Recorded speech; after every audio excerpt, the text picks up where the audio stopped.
Scene কাট হয়ে আমাদের এক লেডি আর এক বাচ্চা মেয়েকে দেখানো হয় যারা বলছিল তারা একটা খুব সুন্দর জিনিস পেয়েছে, হয়তো তারা আবার কখনো এমন কিছু পাবে না। লেডি বলে, মনে হয় কিছু খারাপ ঘটতে চলেছে। এটা শুনে মেয়েটা বলে, যদি এমনটাই চলে তাহলে হতে পারে, তাহলে আমাকে কি করা উচিত? লেডি বলে, তুমি জানো তোমায় কি করতে হবে। এই শুনে মেয়েটা বলে যে সে বেশি দিন এটাকে সিক্রেট রাখতে পারবে না। লেডি অনেক ভালোবাসা দিয়ে বলে, ঠিক আছে, কোনো ব্যাপার না। এদিকে আর্থার এই ডিমনকে দেখে ভীষণ ভয় পেয়ে যায় আর কিছু না ভেবেই ডিমনের উপর আক্রমণ করে বসে।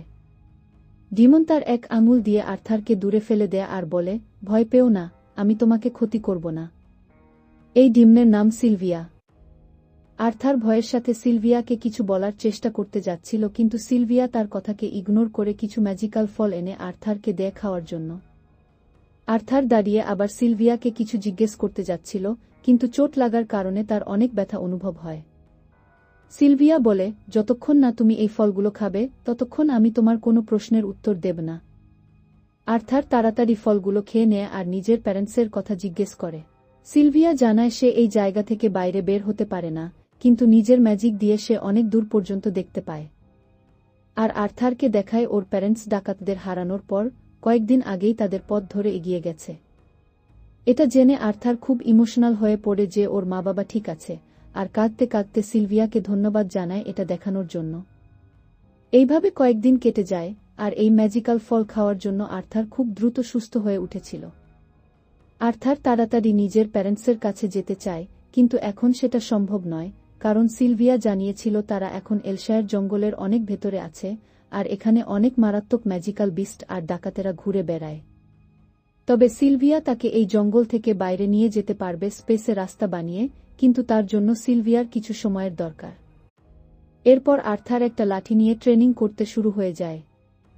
আর্থার ভাবছিল, সিলভিয়ার শরীরের যে আঘাত আছে সেগুলো নিশ্চয়ই কারো সঙ্গে লড়াই করতে গিয়ে হয়েছে, কিন্তু সিলভিয়া এই ব্যাপারে আমাকে কখনো কিছু বলেনি।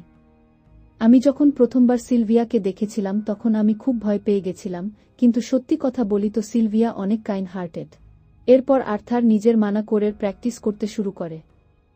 সিলভিয়া এটা দেখে অবাক হয়ে যায় যে এত অল্প বয়সে আর্থার মানা কোর কন্ট্রোল করতে পারছে। সিলভিয়া নিজের হাতে ম্যাজিক করে আর্থারকে বলে, তুমি এটা করতে পারবে? আর্থার এটা দেখে অবাক হয়ে যায় যে সিলভিয়া মানা সংগ্রহ করার সাথে সাথে ম্যাজিকও ব্যবহার করছে। কারণ সাধারণ মানুষ এক সময় একটা জিনিসই কন্ট্রোল করতে পারে, হয় মানা নয়তো ম্যাজিক। সিলভিয়া জানা হিউম্যানসদের মানা আর ম্যাজিক নিয়ে অনেক ভুল ধারণা আছে, কিন্তু অন্যান্য ম্যাজিক্যাল বিস্টরা মানা কালেক্ট করার সাথে সাথে ম্যাজিকও ব্যবহার করতে পারে। আর্থারকে এত অবাক হয়ে দেখতে দেখে সিলভিয়া জিজ্ঞেস করে, তুমি কি এটা শিখবে? আর্থার হ্যাঁ বলে। সিলভিয়া বলে, তার আগে তোমাকে আমার একটা প্রশ্নের উত্তর দিতে হবে। এটা শেখার পর তুমি অনেক স্ট্রং হয়ে যাবে, তাহলে তুমি এই পাওয়ার দিয়ে কি করবে? আর্থার অনেক ঠান্ডা গলায় বলে, আমি তাদের সবাইকে মেরে ফেলব যারা আমাকে আমার ফ্যামিলি থেকে দূর করেছে।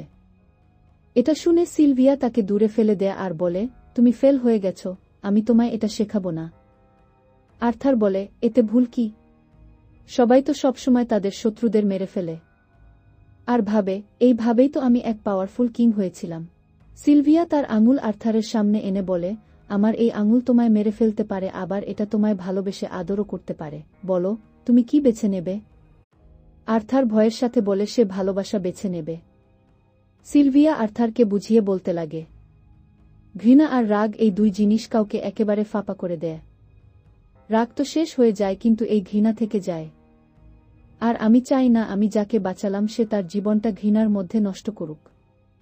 আর জীবনে এমন কিছু করো যাতে পরে তুমি নিজেকেই ঘৃণা করতে বাধ্য হও।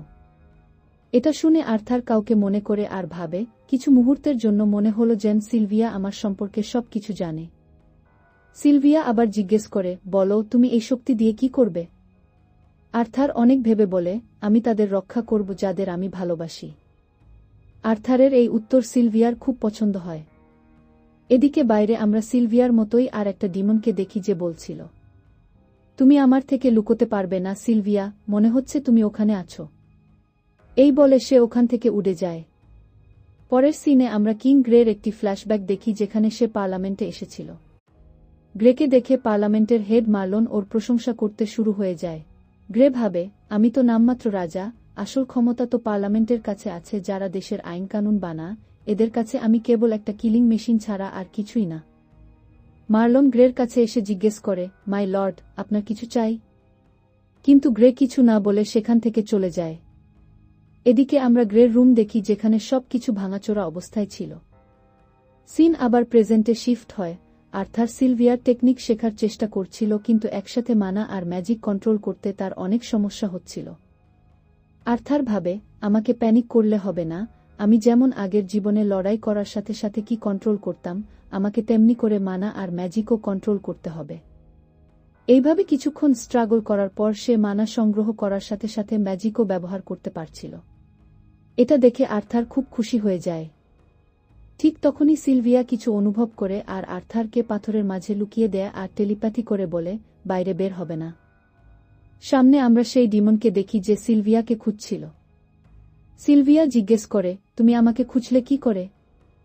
ডিমন জানায়, সে সিলভিয়ার ব্লাড স্মেল অনুসরণ করে এখানে এসেছে আর বলে, আমি তোমার সাথে লড়তে চাই না, তাই চুপচাপ আমার সাথে চলো। সিলভিয়া যেতে অস্বীকার করে। এটা শুনে ডিমন রেগে যায় আর সিলভিয়ার উপর আক্রমণ করে। এদিকে আর্থার কিছুই বুঝতে পারছিল না এখানে কি হচ্ছে। ডিমন বলে, এমনিতেই তোমার কাছে সময় নেই, তাই চুপচাপ আমার সাথে চলো। এটা শুনে সিলভিয়া নিজের ট্রু ফর্মে চলে আসে আর ডিমনের উপর শক্তিশালী আক্রমণ করে। ডিমন সিলভিয়ার আক্রমণ রুখতে হয়ে বলছিল, যদি তুমি এত চোট পাওয়ার পরও এই পাওয়ার ব্যবহার করো তাহলে সময়ের আগেই তুমি মারা যাবে।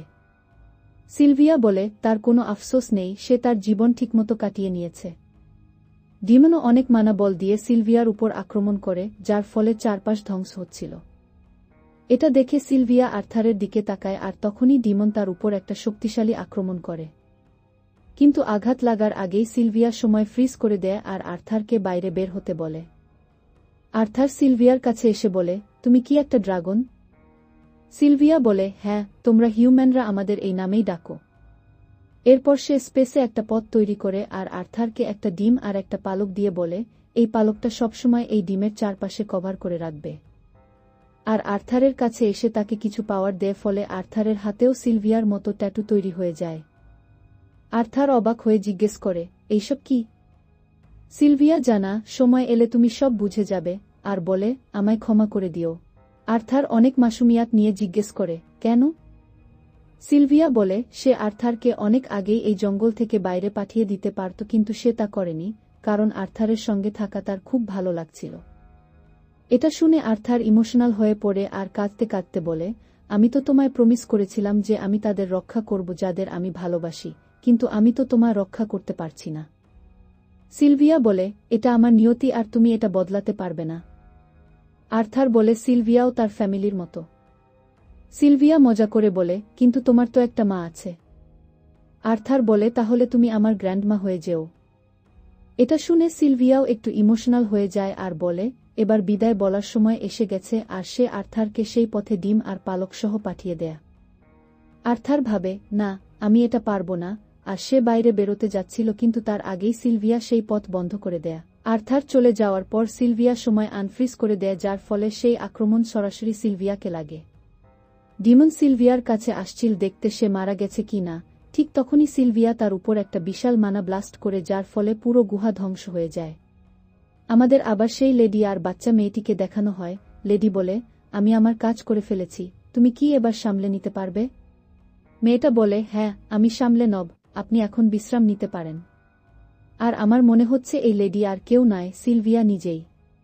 এদিকে আর্থার সিলভিয়ার আওয়াজ শুনতে পায় যে বলছিল, তোমার মনে আছে তো আমাদের প্রমিসের কথা? আর্থার বলে, হ্যাঁ, কিন্তু আমি খুব দুঃখিত। সিলভিয়া বলে, এই পৃথিবী ঘৃণা আর মন্দে ভরা, কিন্তু তুমি এটা বদলাতে পারো, আর আমি বিশ্বাস করি তুমি এটা পারবে, কারণ তুমি এক সময়ের গ্রেটেস্ট কিং ছিলে। আর্থার অবাক হয়ে যায় যে সিলভিয়া সত্যিই তার আগের জীবন সম্পর্কে জানত। এরপর আর্থার এক জঙ্গলে টেলিপোর্ট হয়ে যায়। সে চারপাশে দেখছিল, ঠিক তখনই তার পেছনে কেউ আসে।